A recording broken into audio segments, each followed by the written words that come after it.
think we should. Okay. So we're sitting here with Mike Hutchison, the actual rifle winner of District 4 this year. And that was a challenge because before you were District 5.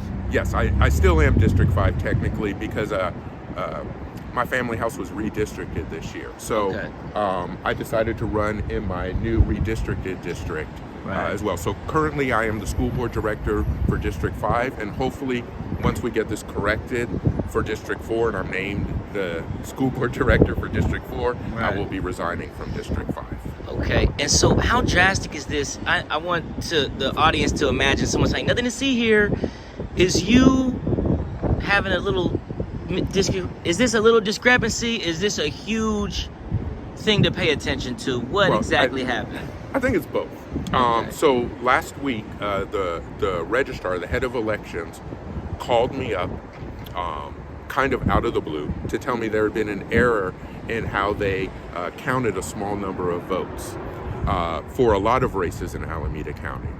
And when they corrected the error and reran the numbers, there was one race that had changed the results, which is my race. And so I was told with the correct numbers being used that I had won the election. But it's already been certified by the county, those election numbers. So now it looks like we have to go to court to get a judge to order to use the correct numbers. But if everyone was paying attention, wouldn't it make more sense to throw an inauguration day 1 week back and get everything right before it all? I mean, so I don't know if that would be possible or not. But what can happen is candidates can choose not to be sworn in and can wait to see. And I don't know if the city has a choice to do anything differently because these numbers have been certified incorrectly before. But it doesn't mean that a candidate like Nick Resnick has to get the oath of office right now. And I definitely think everyone should wait until this is settled because nobody is questioning now what the correct numbers are. And I think it's really important, especially sitting here on January 6th, that we use the correct numbers and we value every voter's vote. Right, because without that, those who lose faith in voting and say my vote doesn't count anyway would be correct. Yeah, and really it's unusual how this happened and we got to this point, but everyone is acknowledging what the correct votes are. And before, when I thought that I hadn't won with the old numbers, I thought I had lost by only 41 votes. Right. And I accepted it. I congratulated the other candidate, and I was ready to move on. And I'm hopeful that now that the situation has changed, that other people will respond that way as well.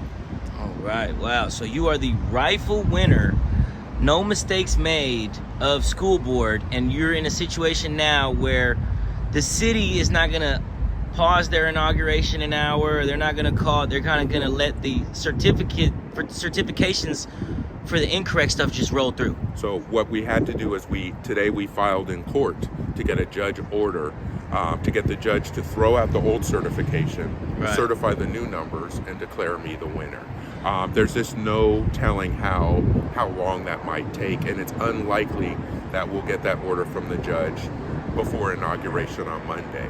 The other thing is the new school board has our first meeting next week on Wednesday. And so there's also the issue that not only could somebody be sworn in on Monday, but they might be sitting and voting as a school board director on Wednesday. And they got just thrown in incorrectly. Yes, the numbers show in the second round, the correct numbers show I won by 256 votes. Wow.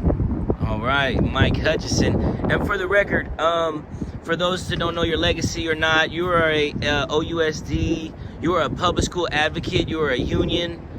Well, I am a proud graduate of Oakland Public Schools. I'm born and raised here, worked in the schools and with our youth for decades until my schools were closed in 2012.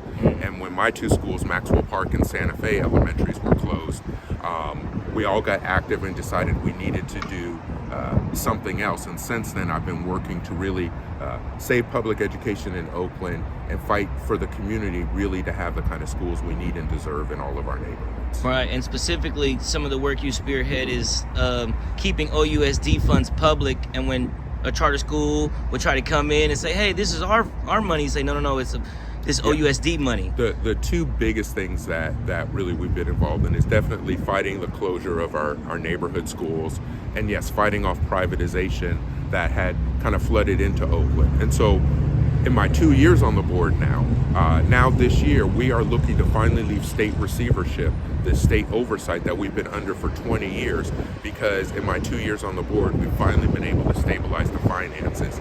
So we're looking to be completely free this year Right. for the first time in 20 years. All right. Cool. Thank you for All your right, thank you, service, Thank man. you, I appreciate All you. right, take it easy. And